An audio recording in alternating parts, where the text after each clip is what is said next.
प्रत्येक बातमीतील घटनेच्या वास्तविकतेची तुलना थेट पाहत रहा सांगली अपडेट। सांगली जिल्ह्याचे माजी पालकमंत्री आणि मिरज विधानसभा क्षेत्राचे विद्यमान आमदार सुरेश भाऊ खाडे यांच्या सातत्यपूर्ण प्रयत्नानं मिरज तालुक्यातील बेळंकी या गावामध्ये 30 खाटांचे ग्रामीण रुग्णालय हे मंजूर झाले। त्यामध्ये सुरेश भाऊ खाडेंनी वेळोवेळी प्रयत्न करून 15 कोटी ते 16 कोटी रुपये निधी आणला आणि त्या निधीच्या अनुषंगानं एक भव्य दिव्य मिरज पूर्व भागातील गोरगरीब जनतेच्या उपचारासाठी असं चांगलं रुग्णालय तिथं उभं राहिलेलं आहे आणि त्या रुग्णालयाचं लोकार्पणाचा कार्यक्रम हा उद्या 11 तारखेला या राज्याचे जे आरोग्यमंत्री आहेत आदरणीय प्रकाश आंबेडकर साहेब, तसेच आरोग्य राज्यमंत्री मेघना बोर्डीकर ताई, या जिल्ह्याचे पालकमंत्री नामदार चंद्रकांत दादा पाटील असतील, तसेच सुरेश भाऊ खाडे असतील, या सर्वांच्या उपस्थितीत हा भव्य दिव्य उद्घाटनाचा लोकार्पणाचा सोहळा उद्या बेळंकीमध्ये आयोजित केलेला आहे। या आयोजित केलेल्या कार्यक्रमाच्या अनुषंगानं शासनाचा हा कार्यक्रम असल्यामुळं शासनाच्या पत्रिकेमध्ये बेळंकीच्या विद्यमान सरपंच सारिका शिंदे यांचं नाव शासनातील कर्मचाऱ्यांच्या अधिकाऱ्यांच्या चुकीमुळं राहून गेलं असावं, पण सुरेश भाऊ खाडे साहेबांच्या जी काही कार्यक्रमाची पत्रिका होती त्या पत्रिकेमध्ये सारिका शिंदे या बेळंकीच्या लोकनियुक्त सरपंच आहेत, त्यांचं नाव निश्चितपणानं या कार्यक्रम पत्रिकेमध्ये असलेलं मी आपल्याला पुराव्यासहित दाखवतो।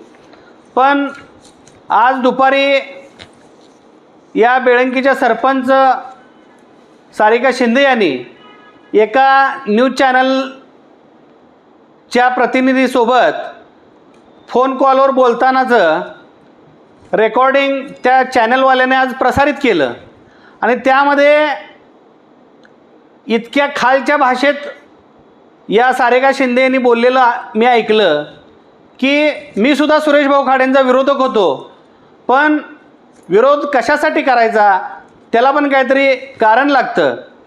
पण आज सुरेश भाऊ खाडेंचं कर्तृत्व, त्यांनी केलेली कामं, या मतदारसंघाचा केलेला विकास आणि आमच्यामध्ये काही लोकांनी केलेले गैरसमज हे आम्ही क्लिअर झाल्यानंतर आज सुरेश भाऊ खाडेंच्या नेतृत्वाखाली आम्ही आज सोबत काम करतो आहे। मला वाईट वाटलं की इतक्या खालच्या दर्जाची टीका एखाद्या गावची लोकनियुक्त सरपंच महिला करू शकते याचं मला आश्चर्य वाटलं। सुरेश भाऊ खाडे यांच्यावर बोलण्याची या सारिका शिंदे यांची लायकीसुद्धा नाही, मी स्पष्टपणे सांगतो। कारण सारिका शिंदे यांनी मागील काळात बरेच कारनामे केलेत।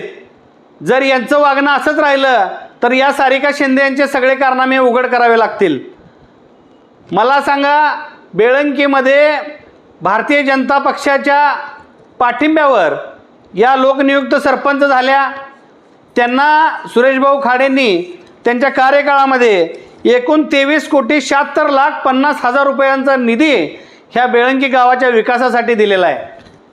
मग मला सांगा, आज इतका मोठ्या प्रमाणात निधी जर एखाद्या सरपंचाच्या निधी मागणीच्या अर्जावर जर सुरेश भाऊ खाडेंनी दिला असेल तर तो निधी देऊन आमच्यावर उपकार केला आहे काय? आम्ही तुम्हाला निवडून दिलं आहे म्हणून निधी दिला आहे, अशा पद्धतीची वल्गना तुम्ही करत असाल तर तुम्ही ऐसान फरामोश आहे असं सिद्ध होतं आहे। दुसरा विषय असा की या सारिका शिंदे यांना ऑपरेट कोण करतं ते आम्हाला कळलेलं आहे। जर मोहन वनखंडे खरोखरच मर्द असेल तर अशी नामर्दासारखी कामं करायची या मोहन वनखंडेनं सोडून द्यावी।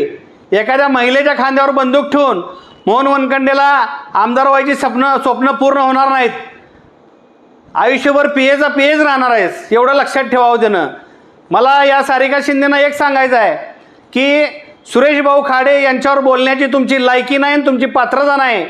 एखादी जी घरंदाज महिला असती, आमची माता भगिनी असती, ती लोकनियुक्त सरपंच असती तर त्यांनी बोलताना त्यांचा दर्जा घसरला नसता, शब्द मर्यादा सोडली नसती। पण तुम्ही जे बोलला ते शब्द मर्यादा सोडून आणि तुमच्या पात्रतेच्या बाहेरचं बोलला, त्यामुळं तुमचा मी निषेध करतो आणि याच्यापुढं तुम्हाला एक आव्हान करतो, सुरेशभाऊ खाडे यांच्यावर बोलताना या वनखंडेसारख्या या बाजार बुणग्यांच्या सुपारीवर जर तुम्ही बोलायला गेला तर ह्याच्यापुढे जशाच तसं उत्तर दिलं जाईल असा स्पष्टपणे इशारा देतो.